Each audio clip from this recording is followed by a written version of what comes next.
Hey everyone, and welcome. My name is Derek. I am the creator of Highlander Veritas. And today I want to talk a little bit about where things are now that Veritas is out there in the world and released. What are my thoughts on the release and maybe on the future of Veritas?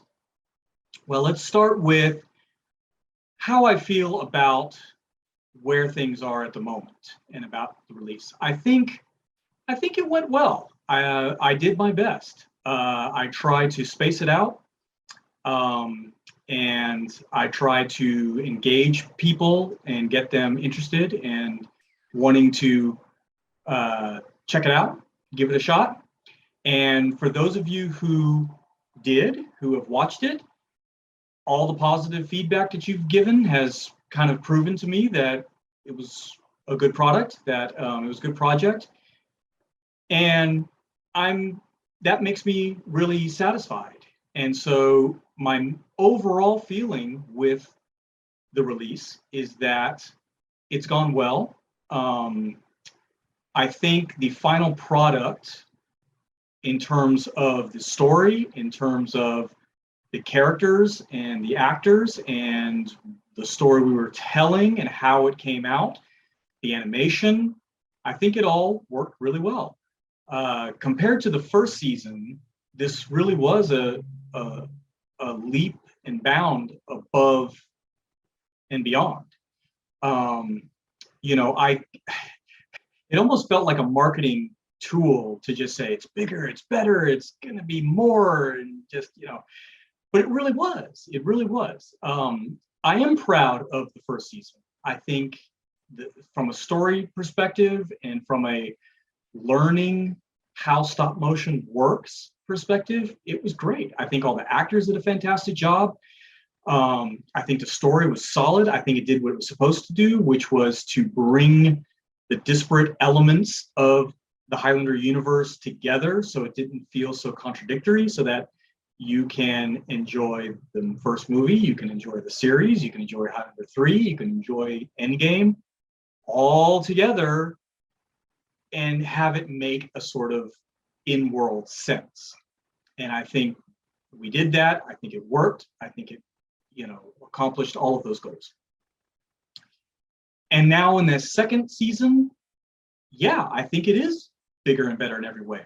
I was able to get my hands on better technological equipment, so a better camera, better computer, better animation software, better lights, better green screen even. I mean, just everything was from a hardware standpoint better, and software standpoint for that matter, using Dragon Frame.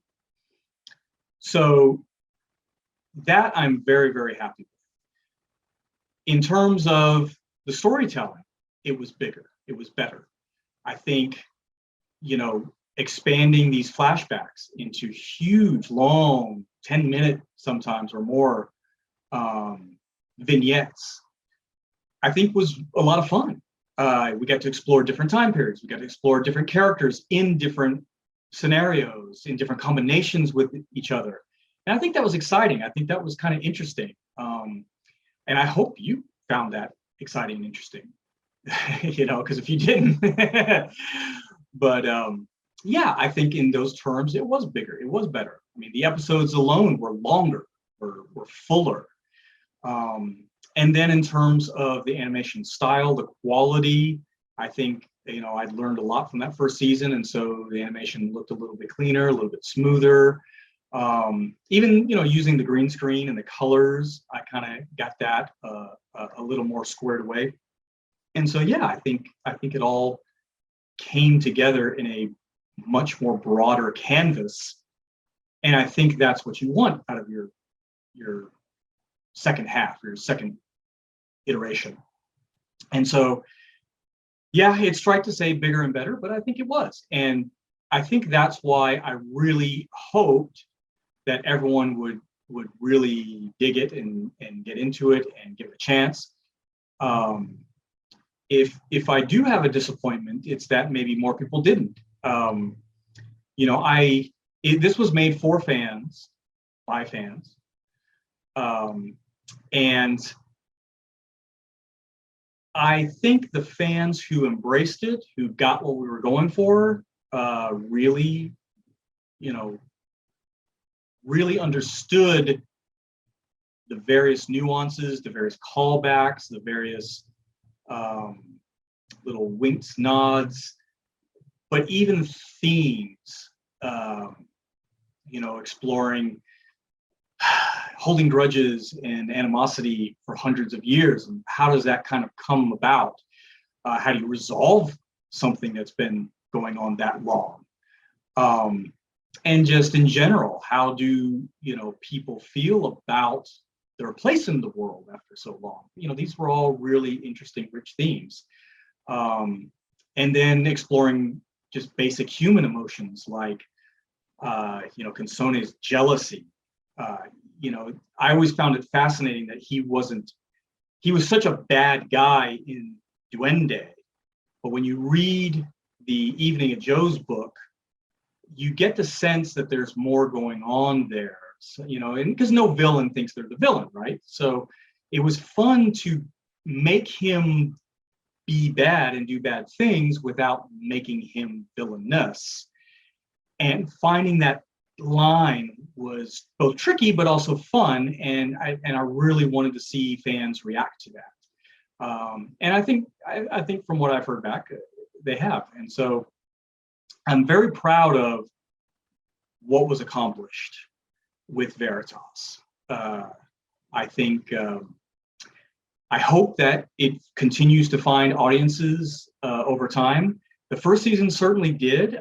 You know, that came out in 2016, and over these past 6 years now, we've seen people popping in and out and going, "Oh, I didn't know anything about that." Because I mean, when I first put out the season 2 poster, I couldn't believe how many people were like, "What is this?" You know, I thought by now everyone had heard about it. So it is interesting to see it find life and find audience members over time. I mean, Highlander itself, I'm still seeing people on Facebook finding it for the first time and wanting to talk about it and talk about things that some of us fans have already been talking about for 20, 30 years. But you know what? It's fun. You know, that's the fun of it.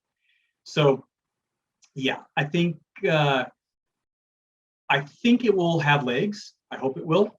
And I think the storytelling and the quality of it will stand up and be deserving of that continuation over time. So yeah, my feelings are, I'm happy about it. I'm proud of it. I think the fans who saw it and embraced it have been fantastic, and I couldn't have asked for better feedback from some of you. But I do hope that other fans give it a chance, find it, embrace it.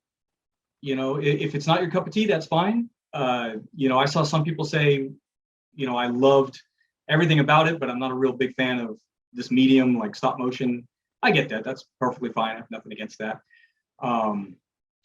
But I do hope the story and the characters really grab you.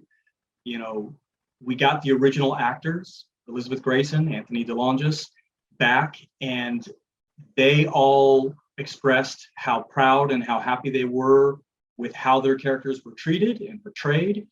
And I think they enjoyed getting a chance to not just bring back the character, but bring them back in a way that really honored the characters. And I know that sounds a little bit conceited from the guy who wrote it, but I take pride in their acknowledgement of that. And so, yeah, it's one of my happiest.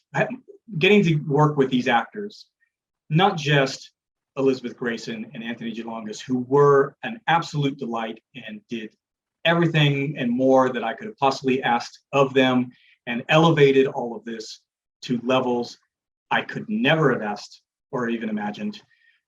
It was fantastic. But I really want to acknowledge the other actors involved who maybe don't have household names yet, but did an equally masterful job.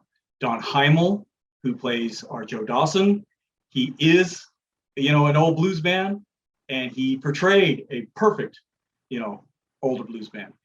And his Joe, I think, is, with no disrespect to Jim Burns whatsoever, I think at least kind of similar and on par, and at the very least certainly honors that performance. But I think Don made it his own and brought something extra to it and made it sort of a Don Heimel Joe while still being very grounded in that original character. And I love the way he delivers some of those one-liners, and he's just absolutely fantastic.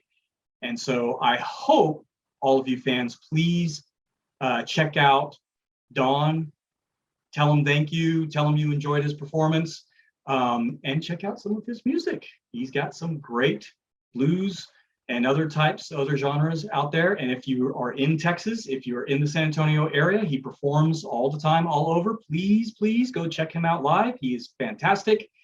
Can't promote him enough. Also, of course, we had Daniel Shaw, who was our Mythos, our Castigear, our Colonel Durnford, our Felipe. He had a lot of hats to wear in this one, and he did a fantastic job. Came in and really, even with some of those minor parts, really kind of gave them life. And so, also please make sure you honor him and show him some thanks and some loving. And yeah, Don, also going back just a moment, got a chance to expand his wings and not just play Joe, but also played our Lord Chelmsford this time. And so got to break out his English accent for a little bit. So there you go. And lastly, I want to acknowledge one of the fantastic actors who we actually lost over the course of this, who was Kathy Feinstein. She played our Anella McLeod. She was never named Anella or spoken in the episode, but she was the older Scottish woman who had a bit of a twist at the end. And Kathy passed away before she could see the final product, which is very sad. But she was an amazing actress, wife, mother, everything. We've dedicated all of the episodes to her.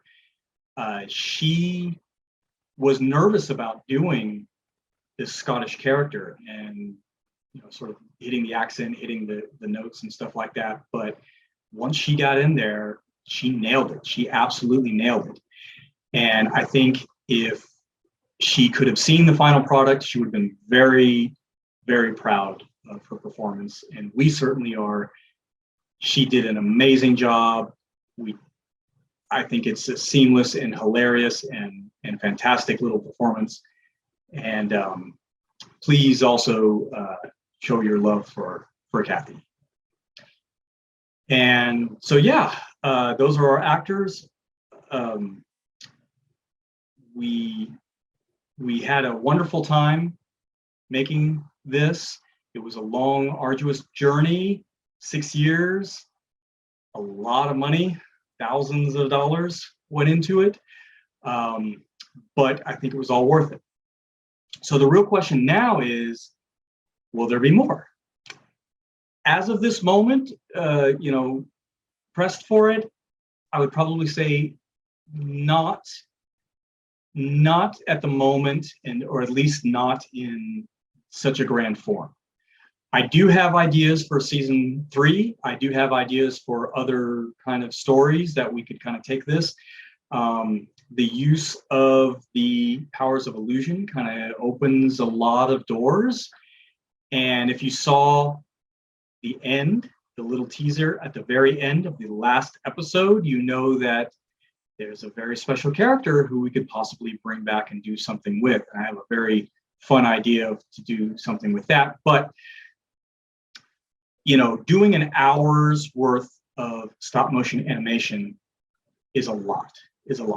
And I don't think we'd be doing another one quite that grandiose. Doing something maybe a little bit smaller down the road, yeah, I think we could probably do something like that. Some of the photos, I've taken some fun photographs, particularly taking shots at Mythos. as such a goofy character. I've got a collection that I've released a little bit of, but I'm going to be releasing a little bit more of. Those are a lot of fun. And I have noticed online that the photos, just kind of stills like posters or some of the behind the scenes, some of our character posters even, get a lot of attention, sometimes more than the videos. So, you know, maybe that's how Veritas will kind of continue to live in a more still form of some kind. So we'll kind of play with that a little bit down the road. So yes, I don't think it'll disappear completely, but as far as another big, huge season at the moment, not sure. If you want it though, let me know. You know, if you are a big fan and you want to see more of this, you enjoyed this story and you enjoyed how it was told, let me know. I honestly don't know at this moment, so tell me. You know, leave a comment, a positive comment, hopefully, and let me know if you want to see more. And you know, we'll take a look at that. Until then, though, I will keep putting out some little things. There's some behind the scenes videos that will be coming very, very shortly. There are some behind the scenes photos you'll see. Maybe a couple more interviews and things like that. We'll see. If you like what you're seeing, again, let me know, and I'll try to give you more. But until then, I really sincerely appreciate all of you who have supported Veritas and me over all of this time and over all these years, from the very beginning, from season 1, where it's like, what the hell is this thing, to now, where, you know, we're bigger and better in every way, hopefully. So thank you to all of you, both who have stuck with us this long, and to those who have recently discovered us and become such huge supporters and have said such kind words and given us such wonderful feedback. I can't tell you how much I do sincerely appreciate it. It makes a difference, and it makes it all worthwhile. So please keep that coming if you can, but I do appreciate each and every one of you who have been so kind and supportive. All right, that's all I have for the moment. I'm gonna disappear now, and hopefully I will see you very soon. Thank you all again. See you around.